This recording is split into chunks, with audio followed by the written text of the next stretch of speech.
going on, guys? Welcome back into another video, and today is the next episode of Road to Endgame. Guys, we are out of Phase 1.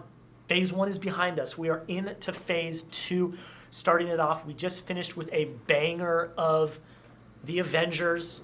Absolutely adore that movie. It's one of my favorite in the MCU. You guys know it is my number 4 rated in the MCU.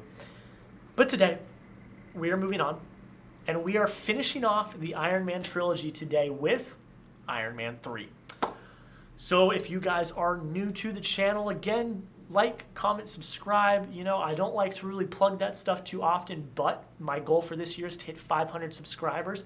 A bit of a lofty goal, but if we can do it, I'd really appreciate it. You know, it's like I've said in the past, YouTube, you know, it's not my job. It's a hobby. I like to do it, but I like the community we're starting to build. So again, if you are new, welcome. Thank you for clicking on the video. Drop a subscription if you would be interested. Share with a friend, like, and comment. I always respond to comments, so comment down below.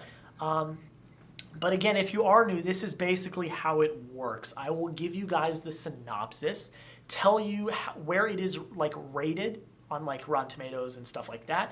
I will give you guys my opinion, reaction to the movie, what I think of the movie. Then at the end, I will tell you where it is rated in my MCU ranking. I've seen all the MCU movies multiple times. I have a ranking, and I will tell you where it is in the ranking. If we want to go back and see where the other movies fall, I'll give you guys that rundown. We got Iron Man, the first movie, at number 5. Then we got The Incredible Hulk at number 20. Then we have Iron Man 2 at number 18. Then we have Thor at number 14. Captain America, the First Avenger at number 17. And then we go back up to the top with The Avengers at number 4. So that's basically how it's going to work. Let's just hop right into it. So I'm going to start off with the synopsis of Iron Man 3. Plagued with worry and insomnia since saving New York from destruction, Tony Stark, played by Robert Downey Jr., now is more dependent on the suits that give him his Iron Man persona. So much so that every aspect of his life is affected, including his relationship with Pepper, played by Gwyneth Paltrow. After a malevolent enemy known as the Mandarin reduces his personal world to rubble, Tony must rely solely on instinct and ingenuity to avenge his losses and protect the people he loves. So on IMDb, this is rated 7.2 out of 10. Rotten Tomatoes, it has an 80%. In Metacritic, it is 62%. Now, this is a very interesting movie for me. So when I first watched it, I hated it. Didn't like it. I've watched it recently. I have different opinions. So there's a lot of bad in this movie. The writing's not that good. The storyline's kind of iffy. The twist of the Mandarin's not good. And the villain, it just isn't that good. But we need to look at it from a different perspective. This isn't a big, you know, shoot 'em up, bang, bang type movie. In my opinion, and look, film is subjective. This is just my opinion. In my opinion, this is more of a character study of Tony Stark himself. So when we first met Tony in Iron Man, he was this snobby, you know, jerk of a rich playboy. And now he's this hero, Iron Man, and he's faced in the Battle of New York, and he's fought villains. And this is him. This is breaking him down to his core and learning who he really is and seeing how he's evolved. That's what this movie is. It's the end of his trilogy. This is the last Iron Man movie we get. And the way that they did it, I found was so interesting. A lot of people didn't really understand it, but you take away the suit. You take away the suit. You take away what is most important to him in his life besides Pepper. You take away the biggest part of him, his suit. You take that away. What happens when one of the biggest parts of your life is gone? How do you react? What do you do? That's what they did in this movie. Tony had to fend for himself. He did not have his suit to protect him. And that whole arc of Tony really finding who he is, becoming comfortable in this hero persona and his skin, and being able to overcome the PTSD, the insomnia, the anxiety, to be able to overcome that. is just fascinating. You see it throughout the entire movie, and you really challenge him. He's got the Iron Man suits. It's not much of a challenge. You had to challenge him in this movie to figure out what he was going to do. And in the end, he figured it out. So that's kind of the rant I went on about that. That whole aspect of the movie is so interesting. And I didn't really pick up on it until I watched it a second time. I had to watch it a second time to really get into it. I like it as a movie. A lot of people aren't. And rightfully so.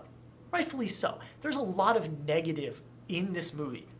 There's no doubt in my mind. Like, I've seen the movie twice, maybe 3, 4 times. I don't remember. I've seen it multiple times. There is wrong in this movie. There is bad stuff in this movie. It's not one of the best MCU movies, but what is this movie? It's Iron Man 3. The main character is Tony Stark. His arc is, in my opinion, so intriguing that I actually really enjoy it. That's just me. That's just me. But let's hit on some of the negative. The villain was bad. Not good. The Mandarin could have been such a cool thing, but then they flip in the middle and the guy's just an actor. That's terrible. Some of the other plot lines I did not like. I just didn't enjoy. What else? But, I mean, that's pretty much it. The thing that, like, really got to me in this movie was Tony's arc. It may be because he's my favorite hero, favorite character in the MCU. I don't know. But really diving deep into it, it's such a fascinating story. So the next time you watch Iron Man 3, if you want to, really watch it from the perspective of how is this Tony, like, watch from Tony's arc directly. You know, like, how is he overcoming all of these challenges? How is he, you know, it's like, I don't know how to explain it, but really pay attention to Tony's arc specifically and how they go about that arc. You know, really look at that. You know, and again, if you don't like the movie, that's fine. It's not the best movie. It's not. It's really not. But just give it a try next time you watch Iron Man 3. I think you'll find it really intriguing. I did. I don't know. But that's it for the review. If I had to put it in my list, it's been bouncing around. A few days ago, I had it at number 11. Right now, it's at number 13. Right now. But like I said, from like 17 up, they're all good movies. It's really like 18, 19, and 20 that I think are really bad. The rest of them aren't bad. I like them. So it's even though it's down at 13, I still really like it.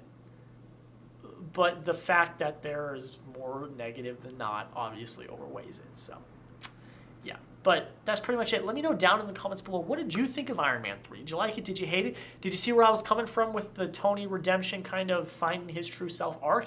Did you guys understand that? Not? If not, let me know down in the comments below. Hey, it may just be me. I may just be crazy. I don't know. That's just kind of how I picked up on it, and I ended up enjoying the movie. But that's pretty much it, guys. If you enjoyed, again, don't forget to like, comment, subscribe if you're new. Subscribe, share with a friend. Thank you so much for taking the time to click on the video and watch the video. But yeah, guys, that's all. We'll see you in the next video. Have a good rest of your day, and we'll see you later.